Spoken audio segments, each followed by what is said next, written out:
A number of people have asked me about why I've had to take down some videos recently of me doing manipulations on people's necks. So this is a follow-on than my previous video about why I disagree with government regulation of the healing arts in general and massage in particular. But what I call my style is Raynor naturopathic massage. A lot of people would say, okay, well that involves also a holistic thing of the body. It's not just massage because we do joint manipulations. Yeah, absolutely.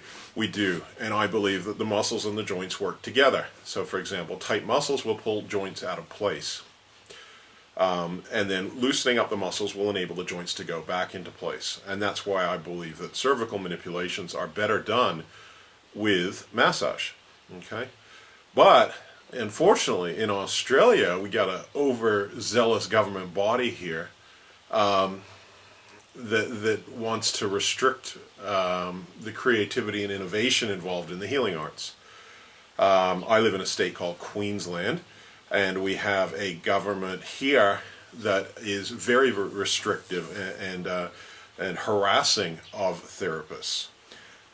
There's also a lot of envious massage therapists in Australia, and because this is where I started teaching, and I was teaching 5- and 10-day courses, and a lot of people didn't like the fact that I was teaching these short courses. Some of these therapists are involved in this forum that I put a Facebook link to when I was massaging one of my students named Tim. Tim had a fantastic result. He's a, I think, 68-year-old ex-Kiwi, New Zealand Army sergeant, very strong, tough guy, and I did a number of cervical manipulations during that video. I posted it on this Massage Therapist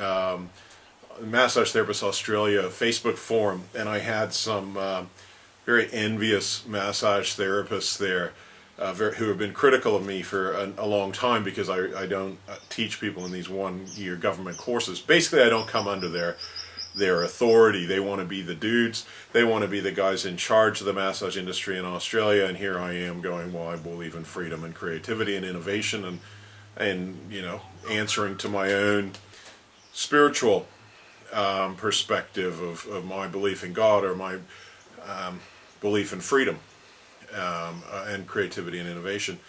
And so what they did is they saw this video and then they started getting very critical and saying, oh, you know, I'm going against the law. And so apparently some law was introduced in 2009 in Australia saying that only chiropractors, osteopaths, medical practitioners, and physiotherapists can do cervical manipulations. So they wrote to this, they were really excited as these envious people get in trying to restrict somebody doing good in the world to this Office of the Health Ombudsman. So I get this thing, I'm doing my gardening and some guy rocks up with this whole folder and I do these interviews and everybody who'd had a treatment from me was like, this is the best treatment I've ever had. Nobody was hurt.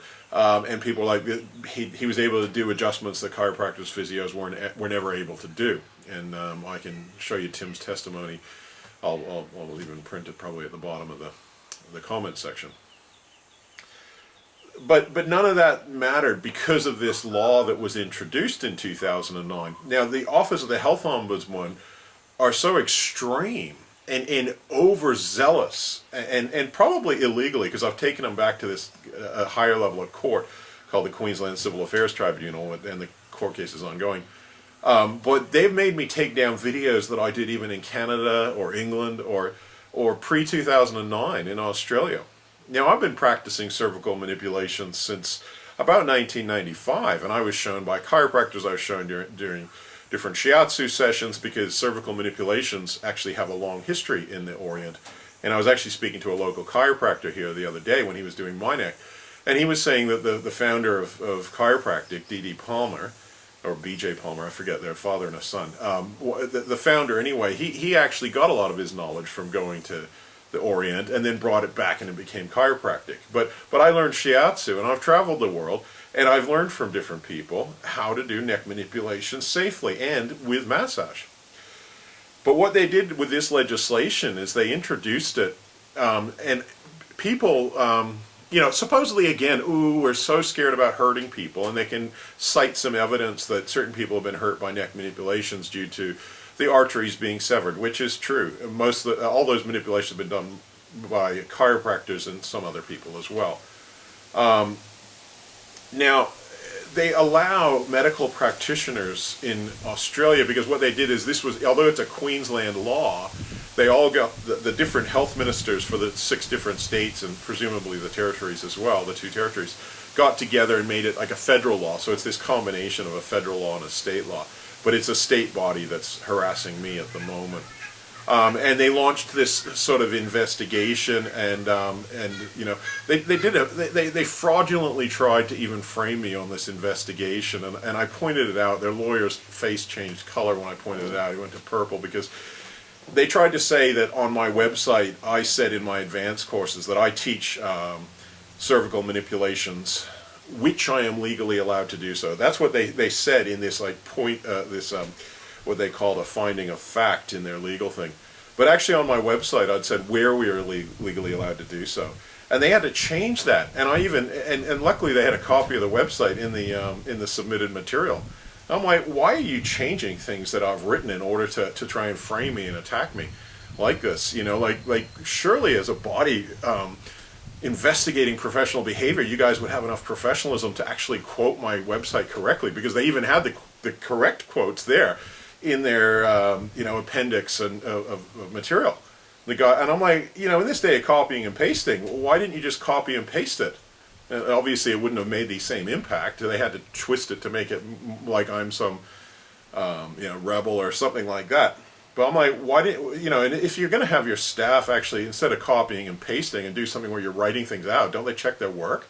I mean, this is a government body supposedly investigating professional behavior, and they don't even have enough professionalism to check their work on a finding of fact, a legal finding of fact that they then base upon the fact that they're restricting me from teaching cervical manipulation. So this amateur sort of and the guy's like, I'm like, surely either it's incompetence or it's just, or you're trying to frame, trying to create false findings of fact. And their lawyer's like, oh, there must be a third explanation, and 6 months later he still hasn't told me what that is.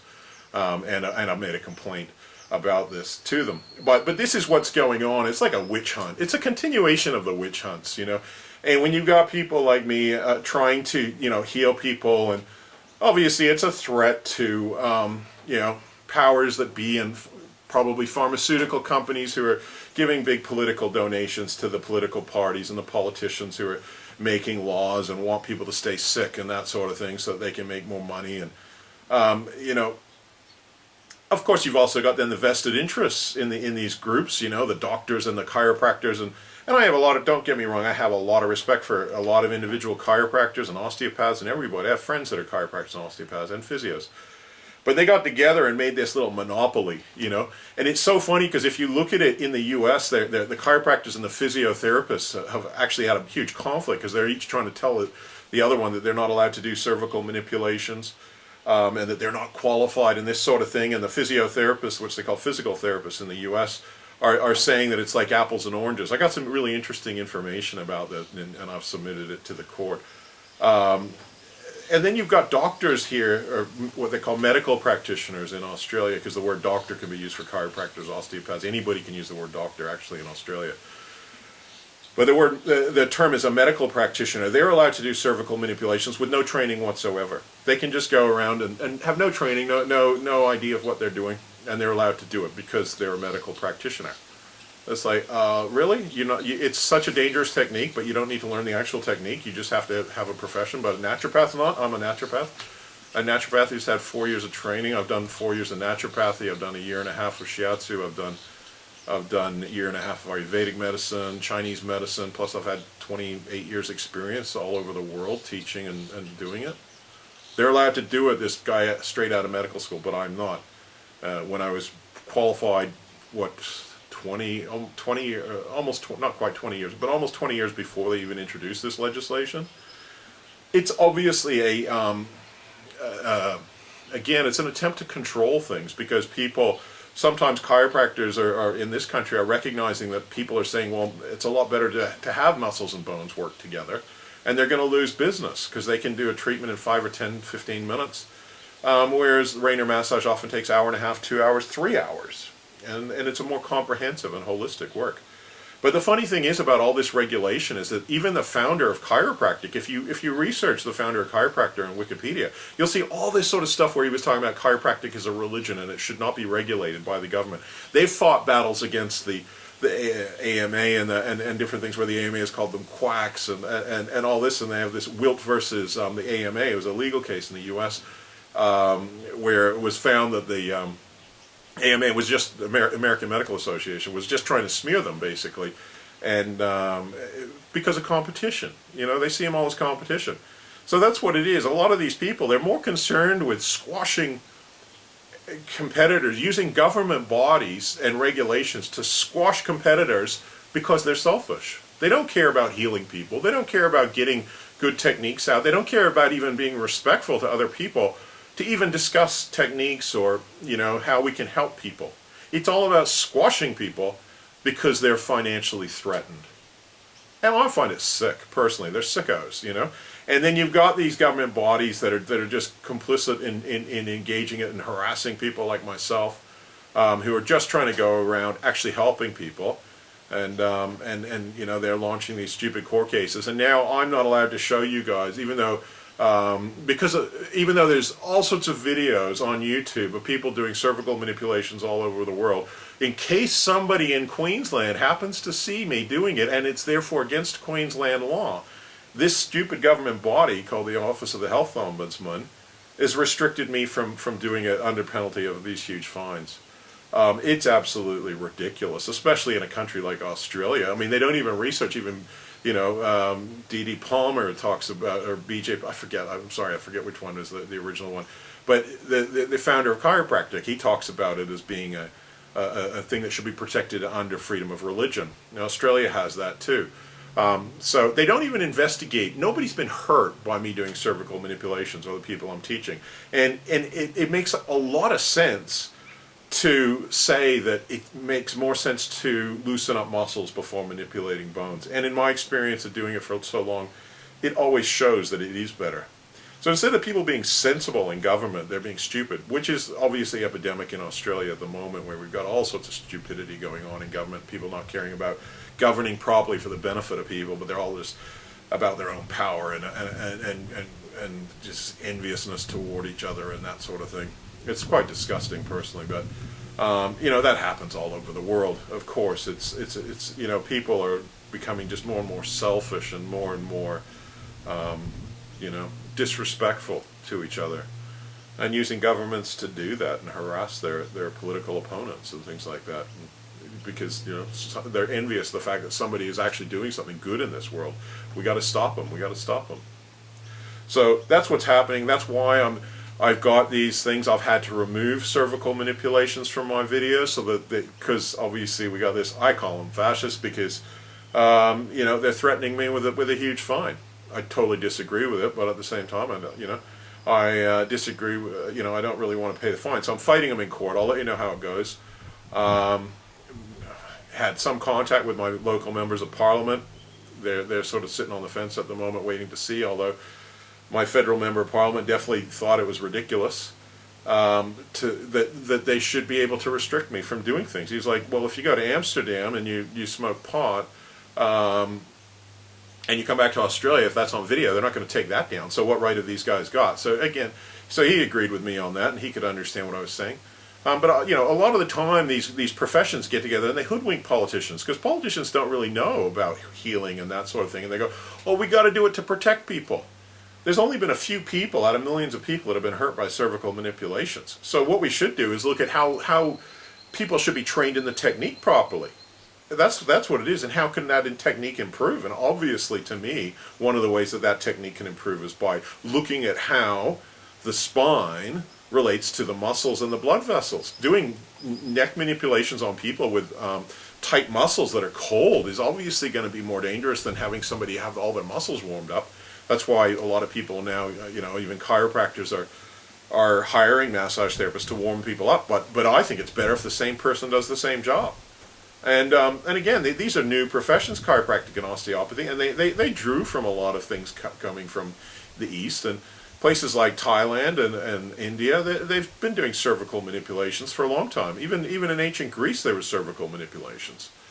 And again, it's a field of innovation. It's a field of dynamic knowledge coming forward, and people should be discussing things. People shouldn't just be trying to control everybody else. There should be an atmosphere of respect and of care for what is the benefit of the people, of the country that they're regulating. What politicians should actually care for people.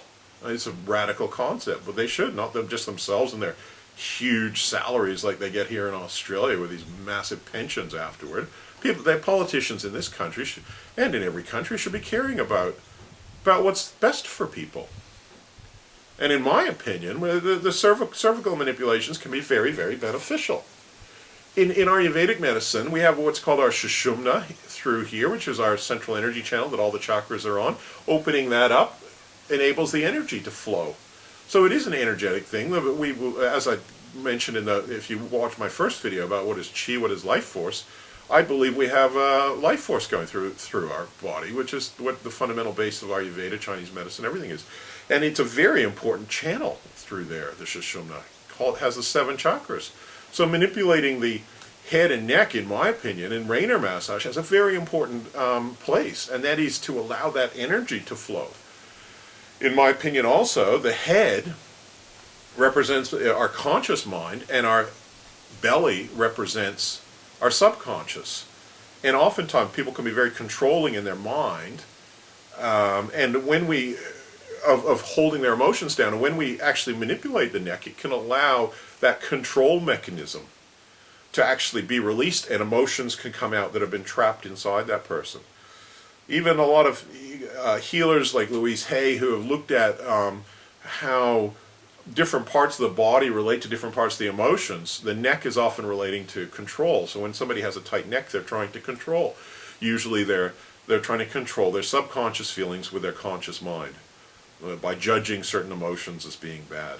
So, maybe people go, oh, I don't want to, I shouldn't have anger, I shouldn't have sadness. In Australia, we have a huge problem with male suicide. Like 1,000 men a year are dying in a country with a small population. It's 21 a week.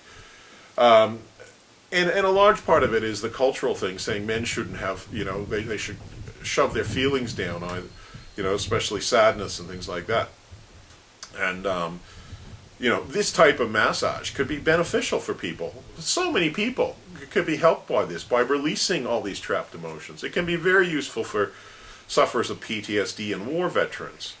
I campaigned around the United States back, I forgot, 2005 or something, and did a freedom ride campaigning at each state legislature, showing that this is one of the best things for war veterans. Raynor massage can help people with a lot of the trapped emotions. But cervical manipulation is part of that in an advanced therapist. It's not something we show to even in our certificate and diploma course. We only show it to our advanced students, and it's an advanced form of training, but it releases energy. It's a very powerful and intrinsic part of what I teach. So I'm very upset about these government, people that are stupid. They have no understanding of even what they're doing, or what any of the healing arts mean or anything. They're just bureaucrats enforcing laws made by politicians who didn't understand it, who are being bought out and pressured to make these laws by vested interests who are mostly caring about their own money and their practice, and stopping other people competing with them. Which is what, in a free country like Australia, where we have, where we believe in the free market, we believe in freedom of religion, we believe in basic freedom, and we should be we should have it where people can choose. People can choose to come and see a Raynor massage therapist, or they could choose a physio or chiro, and let the market decide, let the people decide, not some government regulators. Insurance is there. If somebody gets hurt, it's very rare, but nobody's been hurt by Raynor massage. People have been hurt by chiropractors. The amount of people hurt by medical practitioners is unbelievable. Do a bit of research on people dying in hospitals, people contracting diseases, surgeons and people doing either prescribing the wrong medicine, or a general practitioner prescribing the wrong medicine, or a surgeon doing unnecessary surgery, or that sort of thing. It's huge. That's why they have to pay so much in insurance. So it's an unfortunate fact that a lot of forms of medicine do involve danger, do involve people getting hurt. But guess what? Raynor massage hasn't had no evidence yet of people doing that. And yet they're trying to regulate us and not them. That's crazy. It's absolutely crazy. It's insane. It's just when somebody's successful, people trying to crush them. When it's not about me being successful, whatever, life is short. I'll only be here for a certain length of time. I'm about, my goal in life, my spiritual purpose in life is to help people. It's to share what I've learned. I've spent a lot of time learning things, and it's to share that in as quick, as economical, and as helpful a way as I can to help people allay their suffering. So many people are suffering because of these different conditions. So, when government bodies get in the way of that, it's just criminal. That's my opinion. So I hope you help me to put pressure on politicians everywhere to not regulate the healing arts. And in particular, for my viewers in Australia or Queensland in particular, contact the health minister and let him know what you feel. Let the government, both federal and state, they need to know, they need to hear. Politicians don't care unless they hear from people, and this isn't even an issue that's even on their radar. So you need to contact them and let them know there should be freedom. Shouldn't be a regulated market. It's too early. Chiropractic is new. I mean, just research chiropractic, research the history of it, research osteopathy. I've even seen some videos on YouTube of a chiropractor talking about massage and saying that it's only good for a Friday night romance. He has no concept of the importance of releasing soft tissues or of chi or of anything. And this guy's like pretty big on a big chiropractor. So that's just arrogance. It's just arrogance. And arrogance shouldn't be the one making laws and things like that, restricting everybody's lives. We live in free countries, and we need to fight for freedom. People have died for fighting for freedom. That's what World War II was all about. That's what a lot of people have fought for our freedom. And we need to keep fighting against these people that only care about themselves, whether they be corporate, whether they be professions. People need to fight for their freedom. And I encourage you to do so. You'll feel better about yourself. Standing up for what you believe in is very, very important in life. It's healthy for you spiritually. Obviously, that's what a lot of spiritual things are about, whether it be the Bhagavad Gita, whether it be about Jesus, whether it be about all sorts of things. It's about standing up for what's right spiritually. And governments regulating the healing arts is not right. It's not right. All right, so thank you very much.